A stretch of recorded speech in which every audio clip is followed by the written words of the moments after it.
Afternoon, everyone. Just a couple things here at the top, and we'll get right to your questions. Secretary Austin spoke by phone yesterday with Ukrainian Minister of Defense Rustem Umerov to discuss current battlefield dynamics, Ukraine's ongoing operations, and Ukrainian reconstitution and training efforts. During their call, Minister Umerov provided an update on the impact of Russia's continued attacks in Ukraine. Secretary Austin and the minister also discussed the next Ukraine Defense Contact Group meeting, which will be held next month, in support of Ukraine's urgent security assistance requirements. As we've said, since Russia's illegal and cruel invasion 2.5 years ago, the DoD will continue to support Ukraine with the means to deter and defend itself against further Russian aggression. The full readout of the phone call is available on defense.gov. Separately, the Department of Defense continues to closely monitor the situation in the Middle East and take steps to mitigate the possibility of regional escalation by Iran or its proxies. The department's recent adjustments to the U.S. military posture in the region have enabled us to bolster U.S. force protection, increase support for the defense of Israel, and to ensure the United States is prepared to respond to various contingencies. As you've heard us say previously, we remain intently focused on de-escalating tensions in the region while also remaining focused on securing a ceasefire as part of a hostage deal to bring all of the hostages home and to end the war in Gaza. With that, take your questions. We'll start with AP, Lita Baldor. Thank you, Pat. Two things on Ukraine. One, have you or has the Pentagon seen any significant Russian movement back into Kursk at this point? Can you at least give us some sort of broad assessment about what you're seeing, even if you're seeing nothing at all? And then I have a second question. Sure. Again, without getting into an operational update here, we have seen indications of Russia moving, a small number of forces into Kursk, the Kursk region, to respond. I would say, generally speaking, though, Russia has really struggled to respond, and you continue to see some Ukrainian advances in that regard. But again, I'd refer you to Ukraine to talk about its operations, and to Russia to talk about its own forces. And then secondly, did the Ukrainians ask anything, or are they asking anything from the United States in order to help with the operation there? Are they asking for any specific weapon systems or other support? Yeah, I don't have anything to announce from the podium. As I mentioned, we'll be conducting the Ukraine Defense Contact Group here in September, which again is always the opportunity to meet with our allies and partners to talk about Ukraine's most urgent defense needs.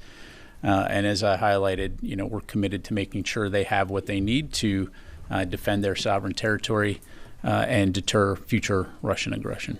Can I just put sort of on the record, could we please get an operational update? Noted. Thank you. Welcome back again, Lucas. Thank you. General Ryder, how long do you plan to keep this additional firepower in the Middle East? Well, as you know, we're not going to talk about operational timelines. We will preserve flexibility, as we always do. And again, we'll stay focused on the operational objectives that I highlighted. What happened to as long as it takes, or is that just for Ukraine? You're talking about the Middle East? I'm talking about the Middle East, but I'm saying for Ukraine, you constantly say the mantra in this building is for as long as it takes. Is that the same with the Middle East? Well, again, Lucas, I know you've covered this region for a while. We've had a significant force presence in the Middle East for a very long time, upwards of 30,000 plus U.S. forces operating with partners throughout the region, and I don't foresee that changing anytime soon. Are all options on the table with Iran? In what regard? I mean, all regard. Like, where do you want to start? Like diplomatic, economic, informational? This building said all options are on the table in dealing with Iran. Does that include striking Iran? Are all options on the table? Yeah, I'm not going to get into a philosophical discussion. I think we've been very clear in terms of we're focused on. Well, you're providing a very broad scope, getting into, geopolitics, and so if you can define your question a little bit better. Yeah. All options are on the table when dealing with. Spokesperson. Let's go over here to Will. Regarding the Russian forces that have been moving into Kursk, are they from inside Russia, or any of them been pulled from Ukraine or Ukrainian front lines? Yeah, I'm not going to have any further details to provide on that, Will. Thanks. Charlie. Thanks, Pat. In terms of the destruction of the Glishkovo Bridge, the Russians are suggesting Western weapons were used, possibly HIMARS. Are HIMARS being used in this fight? So I appreciate the question. Again, I'm going to have to refer you to the Ukrainians to talk about their operations and what they are or not using. F-16s? Again, I'd refer you to the Ukrainians to talk about what they're employing in their operations. So, Brad. So when the Secretary spoke with the Ukrainian Defense Minister yesterday, did they discuss long-range strikes into Russia, and is the U.S. considering reversing that policy? So I'm not going to be able to provide more detail than what we've included in our readout, other than to say, our policy when it comes to long-range strikes has not changed. Thanks. Tony? On ATACMS in the Kursk offensive, do the Ukrainians have permission to use ATACMS to blunt a Russian counteroffensive into the pocket they've captured?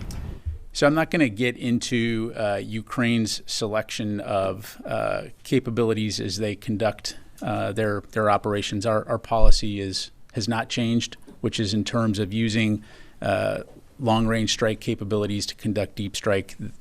As you've heard us say, conducting counterfire or defensive operations across the border is permitted, and I'll just leave it there. Quick question. Last week you took a question on Afghanistan in terms of over-the-horizon strikes. It was in the context of ISIS-K. You didn't really elaborate on the extent to which, since the withdrawal 3 years ago, the United States is conducting over-the-horizon either surveillance or strikes against ISIS-K elements. Can you elaborate a little bit on that, the extent to which the United States is conducting those? Well, generally speaking, Tony, we're going to read out or at the appropriate time any type of strikes that we've taken. I'm not aware of any that we haven't announced at this point. Certainly, if we see imminent threats against the United States or our interests, we reserve the right to take appropriate action to include conducting over-the-horizon strikes.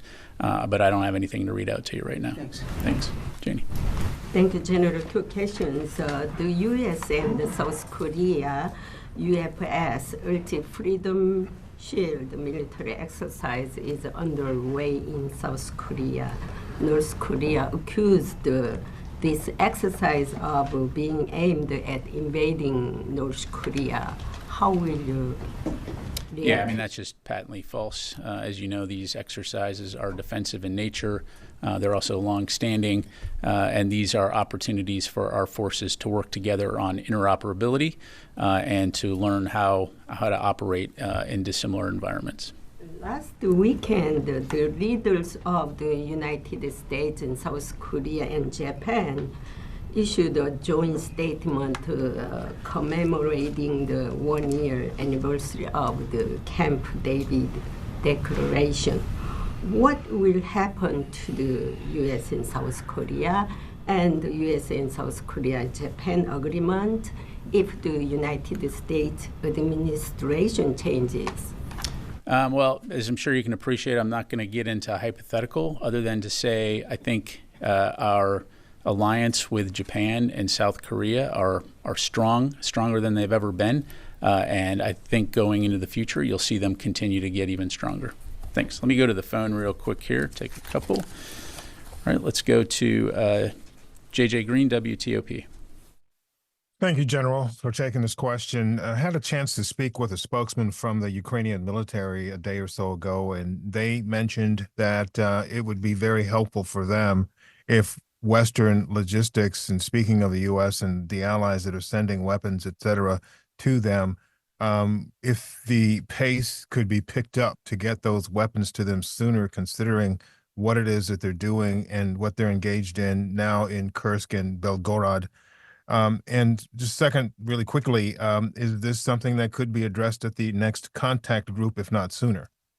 Yeah, thanks for the question, JJ. We are always looking at ways that we can expedite delivery of capabilities to the Ukrainians. And to your point, the Ukraine Defense Contact Group provides an excellent forum in which to have discussions, to look at processes, procedures as it relates to ensuring that the Ukrainians have what they need on the battlefield to defend themselves. It's important to remember, first of all, that from the very beginning, the United States has worked very, very hard to rush vital capabilities to Ukraine, and that hasn't stopped. You see organizations like the Security Assistance Group Ukraine, which serves as a focal point for ensuring the onward delivery of those capabilities, but also recognizing the incredible complexity, more than 50 nations working together to get this capability from their own stocks in often cases, or contracting it and getting it to Ukraine. So that is work that is constantly ongoing. And as evidenced by the fact that you continue to see Russian forces conducting offensive action in the east of Ukraine, we also recognize the vital importance of moving as quickly as possible. So we'll stay after it. Let me go to Laura Seligman, Wall Street Journal.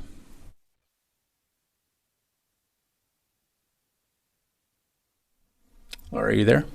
Hi, can you hear me? Give us an update, Pat, on the F-16 training in Ukraine, how that is going, and whether there are going to be American contractors helping out with the maintenance in Ukraine? Yeah, so right now, as I understand it, there continues to be F-16 training in Arizona and in Denmark. In terms of within Ukraine, I don't have any updates to provide. I'd have to refer you to the Ukrainians on that front. As you know, they have received some F-16s. And in terms of DoD contractors, U.S. DoD contractors, I'm not aware of any right now. All right, come back in Warren. Two questions on the Middle East and then one on Ukraine.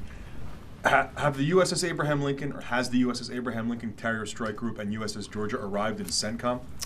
They're still in transit, Orrin, and we'll keep you updated on that front. But I do anticipate they'll be arriving soon. So I'm just curious, when you talk about bolstering U.S. force protection and increasing support for Israel, isn't it true then that most of what you're sending hasn't even gotten to the AOR yet? No, I don't think that would be a fair characterization. Again, as I highlighted earlier, we already maintain a significant force presence, and it's also important to understand to look beyond episodic situations, right? So ensuring that we have the forces in theater to respond to something if it happens now, but also ensuring we have forces in theater to be able to respond to whatever could be next in terms of potential escalation and trying to de-escalate the situation. And that requires bolstering some of those capabilities. Again, one, to send a clear message, but two, to be able to respond in a longer term scenario should we need to do that. So I'll just leave it there. And then just a quick Ukraine question. Is the U.S. ready to openly and publicly support Ukraine's operation in Kursk? If not, why not?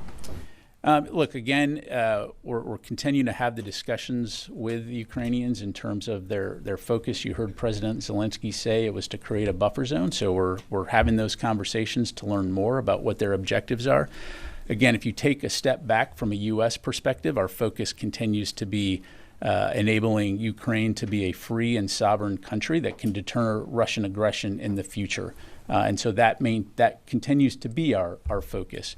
As it relates to their operation in Kursk, as I mentioned, they clearly have compelled the Russians to struggle in their response. It has certainly demonstrated the creativity and the battlefield prowess of the Ukrainians. But when it comes to what their longer term objectives are here, that's something that we're still discussing with them. Thank you. Sir.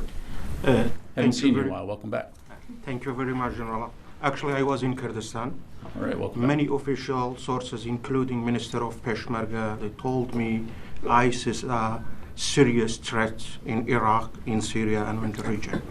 And he believed it is very important for whole of Iraq, international coalition stay in Iraq. Do you have any comment of that?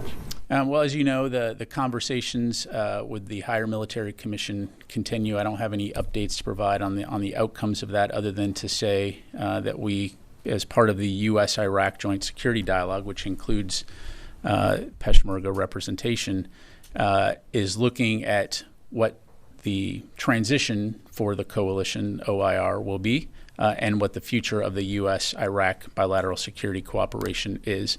When it comes to ISIS, you're right. It does continue to be a threat.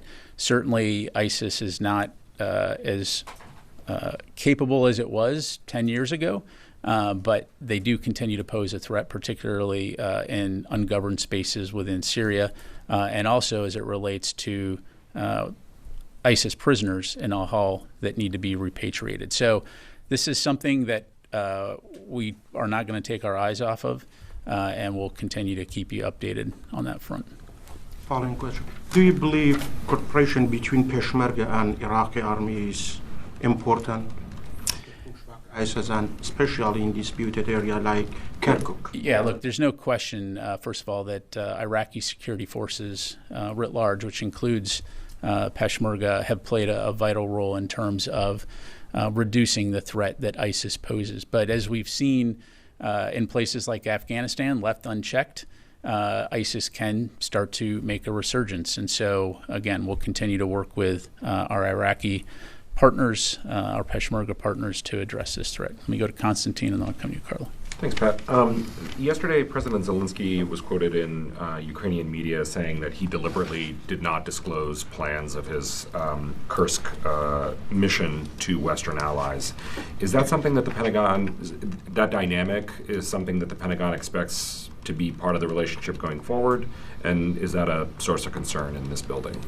Well, look, I think our commitment and support for Ukraine is strong. Right, and we're going to continue to support them for the long haul, as you've heard Secretary Austin and others say.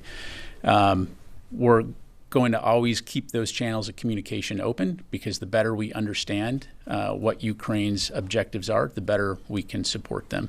And so this is why we have multiple mechanisms, to include frequent phone calls between Secretary Austin and his counterpart, and forums like the UDCG where we can have those discussions. But at the end of the day, again, it's important to take a step back in terms of what we're trying to achieve here, and that's a free and sovereign Ukraine that is able to defend itself and deter future Russian aggression. So just quick follow-up, sorry. No, you would say that there's no change in the closeness of the relationship between Absolutely the U.S. not. No.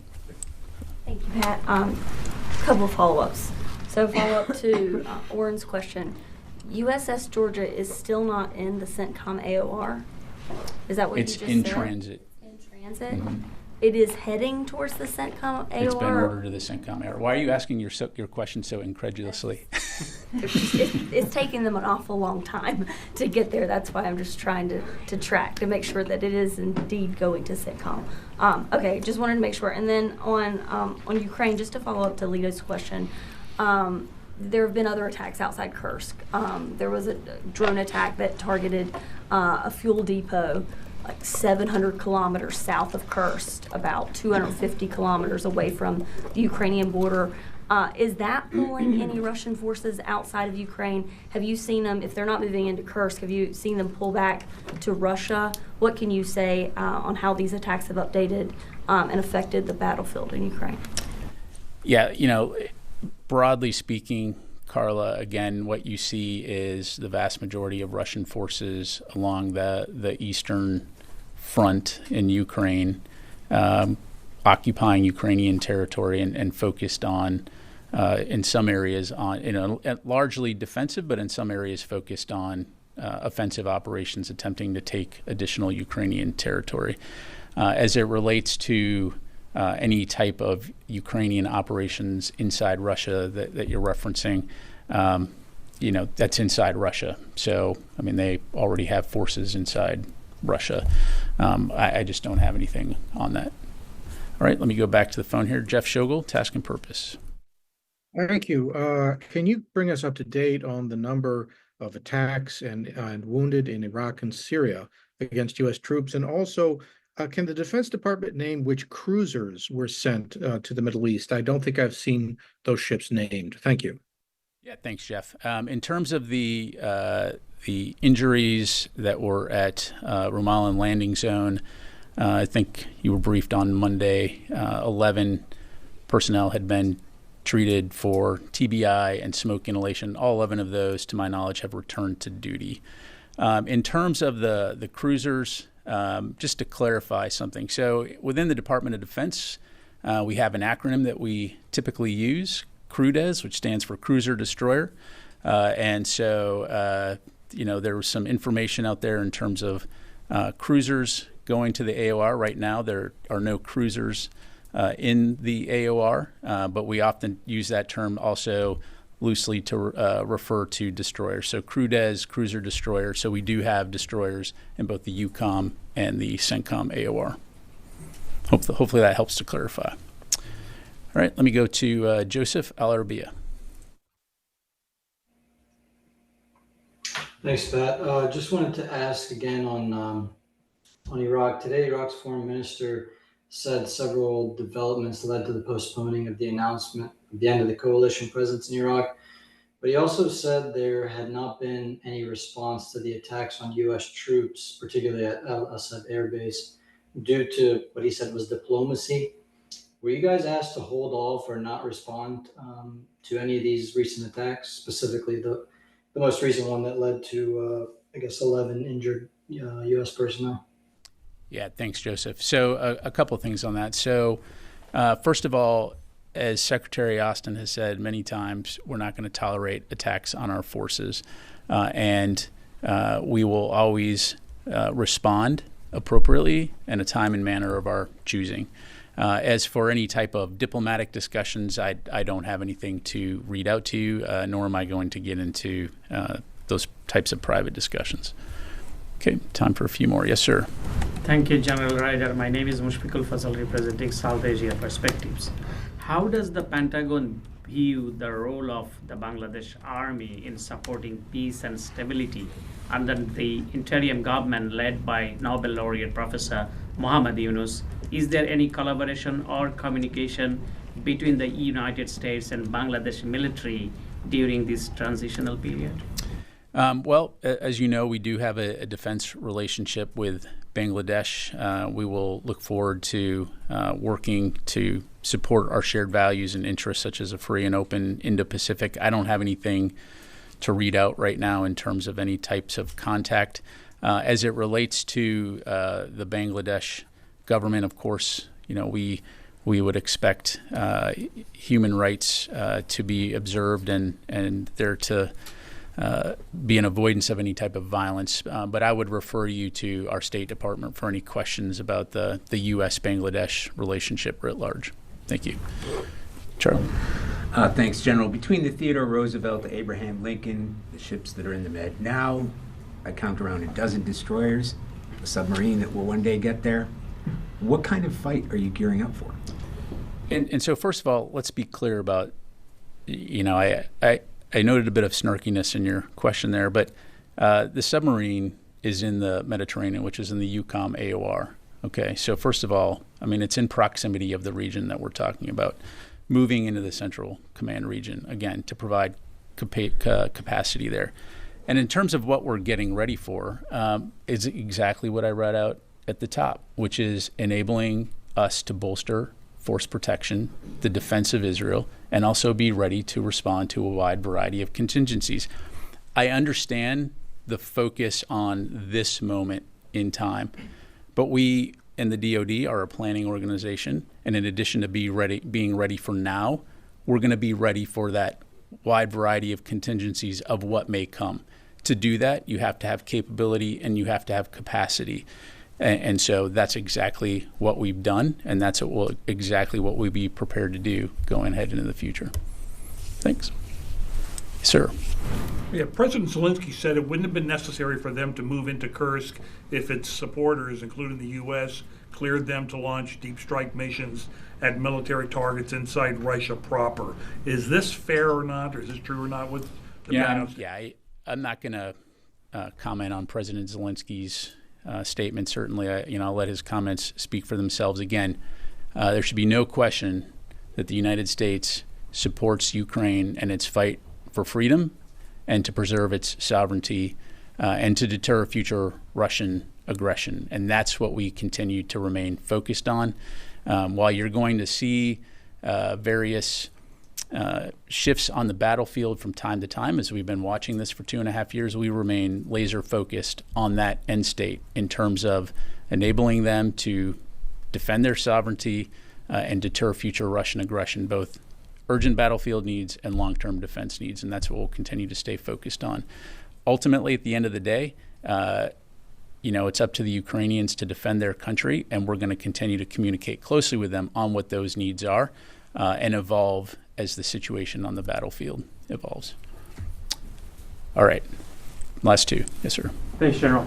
So on the two major wars that are going on in Ukraine and in Gaza, the civilian casualty rate in Ukraine by the Russian military is around 11,000 civilians, around 2,000 children. In Gaza, it's 40,000 civilians, 16,000 children. So that's 8 times the number of children killed in 1/3 of the time span by Israel.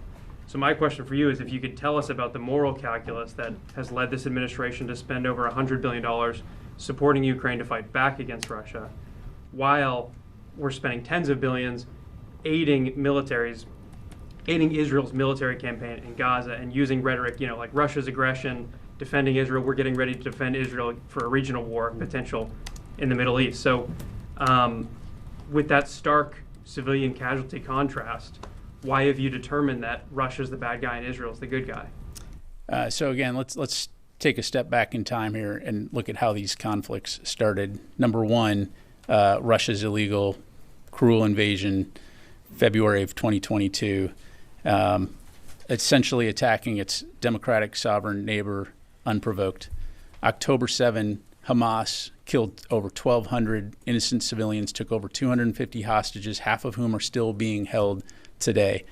And you continue to see the brutality of Hamas in terms of embedding itself within mosques, schools, hospitals, building a tunnel network underneath Gaza instead of spending money on the citizens that it's purportedly was supposed to help govern.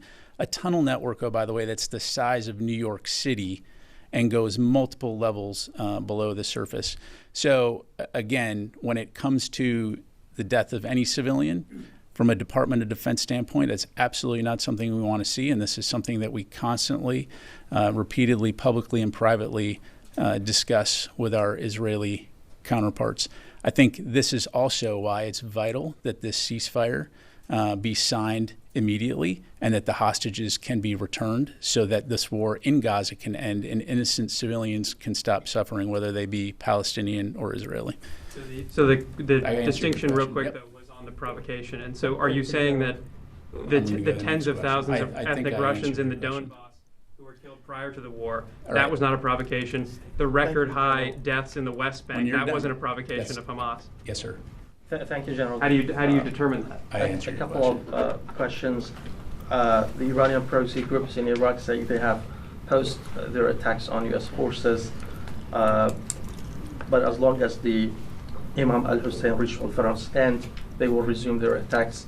As long as the U.S. forces remain in Iraq, do you have any comment on that? Again, look, our relationship with Iraq is a strong one. We're there at the invitation of the government of Iraq. And we'll continue to have the discussions through the Higher Military Commission and through our U.S.-Iraq Joint Security Cooperation Dialogue to look at not only what the future of the coalition is, but also what our longer-term U.S.-Iraq bilateral security relationship will be. And so, again, we'll have much more to provide on that in the future. I just don't have any updates to provide right now. Lastly, the deputy head of the Russian Reconciliation Center in Syria stated that an American Typhoon fighter jet approached Russian aircraft dangerously. Do you have any? I don't have anything on that. Thanks. All right. Thanks very much, everybody. Appreciate it.